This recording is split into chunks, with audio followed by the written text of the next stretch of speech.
السلام عليكم ورحمة الله تعالى وبركاته أصحابتا ku xiran YouTube channelkeena isku filan official tube baan idin salaamaya meel walba joogtaan iyo si walba maqalkayga iyo muuqayga buu idin soo gaaraya waa walaalkiin Cabdiraxmaan Cadow oo aad ka wada socotaan channelka isku filan official tube soo dhawaada idin leeyahay mar kale iyo muuqaal cusub maanta waxaan halkan u fadhiyaa in aan ka hadlo muuqaal uu soo dhigay saacada la soo dhaafay King CK oo inta badan aad looga yaqaano baraha bulshada siiba qaybta YouTube-ka waxaana ku jira YouTuberada caanka ah oo walibana sida aadka ah looga yaqaano magacna ku leh dhanka isticmaalka YouTube-ka oo walibana subscribe aad u badan halkaasi in badan ka wato CK waxa uu soo bandhigay arrin la yaab leh arrin mucjiso ku noqotay dhammaan inta isticmaasha bulshada siiba YouTube-ka waayo maalmihii la soo dhaafay waxa la arkayay xaajiyadiisii oo ay kala tageen oo calafkii badan soo dhamaaday in muuqaalo ay la soo kala duubaysay shakhsiyo kale sida la arkayay in badan team ka mid ah ama kooxo ka mid ah teamka CK family sidoo asaga badan ka dhawaajiyay ayaa waxa uu yiri ayaa waxa la arkay inay boqoraha haystaan in badan oo walibana ay xanaaq in badan dhamaantood la wada xanaaqsan yihiin ballan ka hor dhicin CK waxa uu dhigay arrin la yaab leh saddex qodob oo aad u muhiimsan ayuu ka hadlay ballan isla socono laakiin marka ugu horeysa waxaan jeclahay in aan u hambaliyeeyo saaxiib ugu qaaliya oo shalayto doonistiisa ay dhacday Cabdiraxmaan Cabdiqaadir Salaad oo loo yaqaano Cabdi Weli ama Kabtan Binash iyo walibana xaajiyada ama hadhow walibana qalgalkooda dhici doona hadii bahawada loo raalli ka ahaado khayra Sheekh Idriis oo inta badan iyadana loo yaqaano Kayow aad baan u faraxsanahay ilaahayna waxaan idinkaga rajaynayaa in wanaagii aad ku soo jideen uu sii raago ducado anaga waan dhisinaa famil ahaan aniga iyo familkaygaba hadaan ugu soo duceynay asxaabta shaqada wada farxeen si wacan oo wanaagsan baanu hilibka u cunay kalena waan sugaynaa waan ku faraxsanahay alaabada wacan oo qaadeen ma sha Allah ballan ku socono intaas kadib muuqaalka maanta halkan aan u fadhiyo in aan ka hadlo King CK daabasho wacan aan isla socono maanta mowduuca aan rabo inaan ka hadlo waxaan u kala dhigi doonaa saddex qodob qodobka koowaad soo dhaweyn qodobka labaad fariin aan u diraayo dadka aniga igu xiran qaasatan CK family dadku iskuma jiraan dadka igu wada xiran iskuma jiraan waxaa jiro dad qaas ah aynu laabta iskala soconno hal magacna waa leenahay waxaana la yiraahdaa CK family fariin aan u diraayo CK family iyo qodobka saddexaad oo ah fariin aan u dirayo dhalinyarada doonaya sideedoo kale inay caan noqdaan qaasatan ku haminaya inay noqdaan YouTuber saddexda qodob ayaan halkan uga hadli doonaa hadduu Ilaahay raali ka noqdo CK waxa uu ka hadlay saddex qodob oo waliba aad u muhiimsan qodobka kale in badan aad buu ugu muhiimsan yahay laakiin qodobka ugu horeeya oo ku bilaabaya waxa ay tahay qodob aad u muhiimsan oo kaga dhawaajiyay soo dhaweyn la soo dhaweynaya xaajiyadiisii hore Manal Beldaje oo YouTube bilowday in aan u soo dhaweyn buu yiri ciidamada hayga tuurina in badan aanu sharafna soo dhaweyntan waa xaqiina marka CK maadaama kursiga ugu sareeya anaga aanu ku fadhino waxa uu yiri waxa waajib inagu ah in aanu soo dhaweyno dimaashi waxa uu ka wada xaajiyadiisii hore Manal Beldaje qodobka koowaad ayaan u gudagalayaa oo ah soo dhaweynta haddaba yaanu soo dhaweynaynaa sidaad ogtihiin ba anigu waxaan ka tirsanahay bahda YouTuberada waliba waxaa la dhihi karaa waxaan ku jiraa 10ka ugu horeeya ee ugu tunka waaweyn YouTuberada Soomaaliyeed mid ka mid ah waxaan leeyahay magac ii gaar ah iyo team ii gaar ah teamkaas oo aan u bixiyay CK family oo macnaheedu tahay in aynu midna haddaba anigoo ku hadlaya afka CK family waxaan halkan soo dhaweyn ballaaran ugu sameynayaa oo YouTube-ka bahda YouTube-ka ku soo biirtay dumaashidin X oo ku soo biirtay bahda YouTuberada Soomaaliyeed maadaama anigu ka mid ahay 10ka YouTuber ee ugu tunka waaweyn waliba aan dhihi karo CK family waa kuwa ugu horeeya magaca YouTuber xilligan la taagan yahay oo aynu nahay number 1 ayaa waxaan leeyahay maadaama aynu nahay dadka kursiga ku fadhiya xilligan dumaashidin X-na ee ku soo biirtay bahda YouTuberada Soomaaliyeed ayaa waxaan doonayaa halkan inaan codsi uga diro anoo ku hadlaya afka CK family in aynu soo dhaweyno dumaashidin X oo ku soo biirtay bahda YouTuberada Soomaaliyeed oo aynu anaga ka mid nahay maadaama kursiga ugu sareeya aynu anaga ku fadhino waxa waajib inoogu ah in aynu ku soo dhaweyno bahda YouTuberada Soomaaliyeed waxaan si sharaf leh idinkaga codsanayaa anigoo ku hadlaya magaca CK Family in aad janaalkeeda subscribe u saartaan. waxaana ku qoran Manaal Beeldaaje. waxaana janaalkeeda soo dhigi doonaa fiidiyogan hadda idin hor fadhiyo qaybta hoose ee commentiga bidna waan ku qaban doonaa hadduu ilaahay raali ka noqdo. waa tahay King CK qodobkiisa labaad waxa uu kaga hadlay fariin aad u culus oo welibana uu u diray CK Family asagoo inta badan ka warqabo xaaladda jidha in badan la socdo waxyaabaha maalmahani dambe ka dhacaya baraha bulshada aad loo isticmaalo YouTube-ka iyo Facebook-ga iyo dhan walba. waxaan halkan fariin uga dirayaa CK Family oo aan leeyahay waxaan doonayaa maanta halkan inaan tusaale uga noqdo dhalinyaro fara badan aniga oo og marxaladda xilligan taagan, aniga oo og maanta social media meesha aan ka taaganahay, aniga oo og hoosheyda ama hadalhaynteeda social media sida ay ka tahay, aniga oo og in farqaha lagu dhagan yahay, aniga oo og in CK Family ay ii dagaalamayaan idinkoo dhanna budad aad sidataan ayaan waxaan idinka codsanayaa anigoo wiilkiina ah gobonimo wax la yiraahdana ku hadlaya in horta budadka aad dhigtaan. CK Family mid baa idin sheegaya waxay tahay gobonimada anigu waxaan u aqaanaa qofka dhaqankiisa. gobonimada iyo nasabnimada la sheego anigu uma aqaano siday Soomaalidu tilmaamaan qabyaalada iyo waxa. anigu waxaan u aqaanaa gobonimada iyo nasabnimada la sheego qofka sida uu u dhaqmo. aniga oo raacaya wadada la raaca wadada ugu wanaagsan ee ah wadada gobonimada ayaa waxaan idin leeyahay saxanka adiga aad wax ku cunto waxa uu kaaga baahan yahay xushmad. iska daa qof aad ceesh soo wada cunteen nolol aad soo wadaagteen. haddaba waxaa idin leeyahay waxaad ku mahadsan tihiin aniga sidaad iigu dagaalantaan, waxaad ku mahadsan tihiin kalgacaylka aad ii muujisaan, waxaad ku mahadsan tihiin sida aniga dadka xumaanteeda ku dhiirada aad qalqalka u gelisaan, waxaad kaloo ku mahadsan tihiin sida aniga markii aan qaldanahay ama gaf iga dhaco ama dhiiqa lugaha aan la galo sida luuqa intaad igu soo gashaan aad talooyinka wanaagsan ii siisaan. aad iyo aad ayaan idinkaga mahad celinayaa in dad wanaagaas uu ku dhan yahay aan run ahaantii u ahay role model kursi ay ii dhiibteenna aan ugu fadhiyo oo aan hool u hayo. marka CK waxa uu yiri maadaama CK Family iyagana dagaal aad u weyn ku jiraan oo weliba aniga iga dagaalamayaan ayaa waxa aan u gudbinayaa codsi aad u weyn oo weliba aad u ballaaran. talo codsiga muxuu yahay aan isla daawan. haddaba waxaan idinka codsanayaa aniga oo og waxaan idin leeyahay marxaladda taagan aniga oo og ayaan waxaan idin leeyahay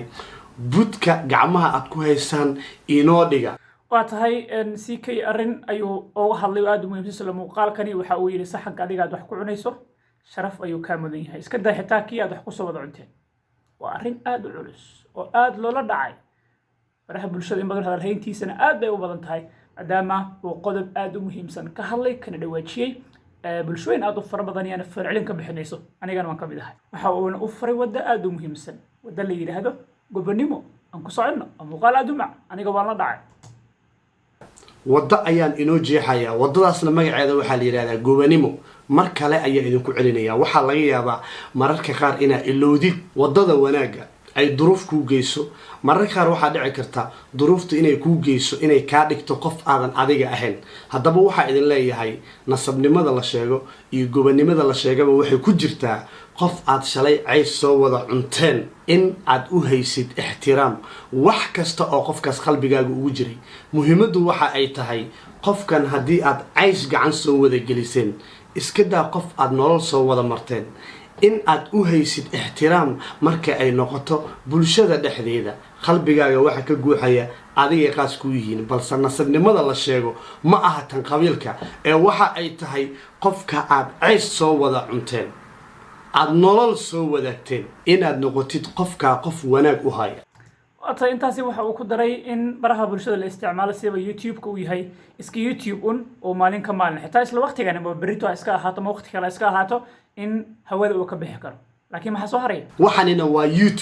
YouTube-ka lagu sheegayana aniga hadda idin la qofka ugu sareeya ayaan ahay YouTuberada Soomaaliyeed ee magaca CK Family ku hadlaya. waxaa laga yaabaa isla beriba YouTube-kan inuu hawada ka baxo. no one knows inta uu jiraayo. marka waxa uu yiri CK arrintan aan ka hadlay oo halkan soo fariisay in badanna bulsho aad u badan aysan iga filanaynin ma aha in ay ii geysay cabsi aan ani ahaan cabsaday laakiin waxa uu yiri haye ballan ka hor dhacin asla daawan. kaadi inta aanan ka bixin qodobkayga labaad ayaan waxaan idin leeyahay hadalka meeshan aan usoo fariistay oo ah gebi ahaanba mid aan la iga sugayn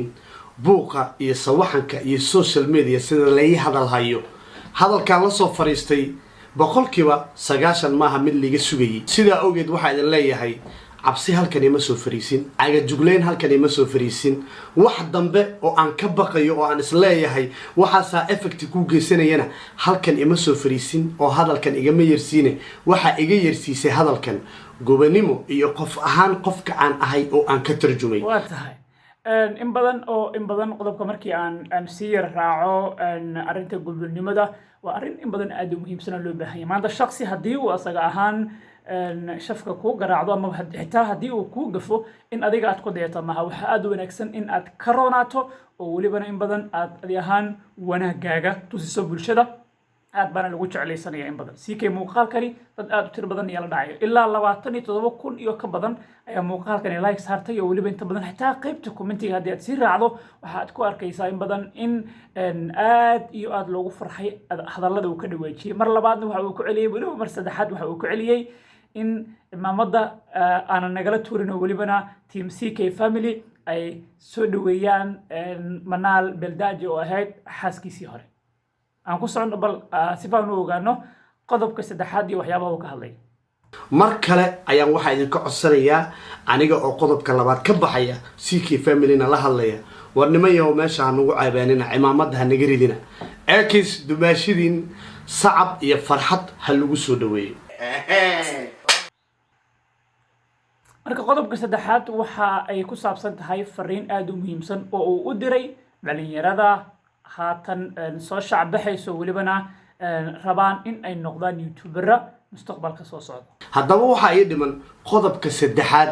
oo ah fariina u dirayo dhalinyaro adiga i daawanaya haddii aad doonaysid in aad noqoto qof caan ah ama youtuber ah sideyda ama aan ku ahayba aniga role model adiga i daawanaya ee CK family ka tirsan ama aan ka tirsanayn oo janaalkan ku xiran ee muuqaaladeyda daawada ee CK yaqaana haddii riyadaadu ay tahay in aniga aan role model ku ahay oo aad noqotid sideyda oo kale waxaan ku leeyahay waxaa dhici kara xilliyada qaar marxaladahan oo kale inay ku soo maraan qofba marba wax laga qoraa maanta waxaan doonayaa in ay iga qortaan halkaas mid oo ah wajiga maanta meeshan aan ku soo fariistay iyo muuqaalkan aan ka hadlayo oo gebi ahaanba inta badan bulshadu ayaan sugaynin in CK sidaan u hadlo ayaa waxaan ku leeyahay hadiiba aan ku ahay role model sida xumaanta aan isaga dayano inaan wanaagana isaga dayano tusaale qof baa muuqaal soo duubaya hadda sida wiilka maskiinka ee socdaal lagu sameeyay oo kale oo aan muuqaalka uga hadlay dadkii sameeyay heesaa uu leeyahay uu soo saaray markii heesiisa ay daaraan TikTok in indhaha ay kala qalluuciyaan oo kale ay sameeyeen sida la isaga dayday oo hal qof intuu bilaabay 800 oo qof oo dhalinyaro ka badan ay challenge-ga u sameysay ayaa waxa idin leeyahay maanta tani haydin ahaato hadiiba role model aan ku ahay challenge always mid xasuusno haddii noloshaada ay soo marto xiriir walaaltinimo xiriir guur whatever weligaa mid xasuusno weelka aad wax ku cuntay inuu ixtiraamkaaga baahan yahay weelka aad shalay wax ku cuntay inuu weli ixtiraamkaaga baahan yahay waa tahay muuqaalkiisa halkaa ayuu ku egyahay marka haddii aan ahaan sidoo kale falanqeyn aad u gaaban raaciyo arrinta CK uu ku hadlay waa arrin gobonimo waa arrin inta badan aanan la filanayn laakiin uu ninka ragga ah ku hadlo haddii maanta guur uu idinka dhex dhacay xaajiyadii aad kala tagteen ilaahay calafkii halkaasi uu ku soo gabagabeeyay marka inta badanna midkiin ka mid ah oo welibana arrinkii sii dab raaca oo xitaa oo goobo kala taga ama in badan waxyaabo kale ku dhaqaaqo in badan ama xitaa sir ka sheego ama xitaa xumaan ka sheego taasi arrin wanaagsan ma aha sharaf ayaad in badan kala mudan tihiin dad waxaad ahaydeen wanaag isku bartay dad waxaad ahaydeen badan si sharaf ah isku bartay ilaahayna in badan guurkooda xalaaleeyay kadibna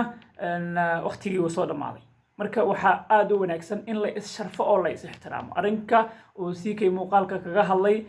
in badan waa arrin aan ahaan soo jiidatay oo aan jeclaystay muuqaalkani in aan ka bixiyo fikirkayga ama in aan sidoo kale ka bixiyo wixii aan fikir ka dhihi karo marka waa muuqaal aan ahaan la dhacay jeclaysteen inaan la wadaago bulshada kale aan xasuusiyo inta badan haddii aad saaxiib leedahay, haddii aad xiriir leedahay, haddii aad guur ku jidho, intaban ay dhibaato kaa soo gaadho weelka aad wax ku cuntay sharaf ayuu kaa mudan yahay, ixtiraam ogow. waxaana sidoo kale aad u wanaagsan in aad sharafto qaybaha ka mid ah bulshada. waxaa sidoo kale aad u wanaagsan in badan in aad la is xishmeeyo. waxaa sidoo kale si wanaagsan in badan loo baahan yahay in la is sharfo oo aanan gacan la isu qaadin oo aanan sidoo kale hadal la is dhaafsan. CK waxa uu horaan u yidhi xaajadiisa markii ay kala tageen, aniga familkayga ama arrimo ku saabsan inaan ka hadla ma jecel, waa arrimo private iyo ah. marka waa arrin aad u wanaagsan nin rag uu ku hadlo. halkinta ayaan jeclaystay anigan inaan ka yidhaahdo waxay fikirkayga ku saabsan muuqaalkani. haddii uu ku soo gaaro fadlan la wadaag saaxiibada kale si faan u helno saaxiiba sida adiga oo kale u wanaagsan. inta ku xiranna YouTube channelkeena isku filan official tube adoonada salaamiya dhammaantood. haddii aad nagu cusub tahay soo dhawow, haddii aad nala joogtay muuqaalka la wadaag asxaabta kale. tan iyo muuqaalkeena xiga haddii abaha awoodda raalli ka ahaado waxaan idinkaga tegayaa sidaa iyo mac salaamo.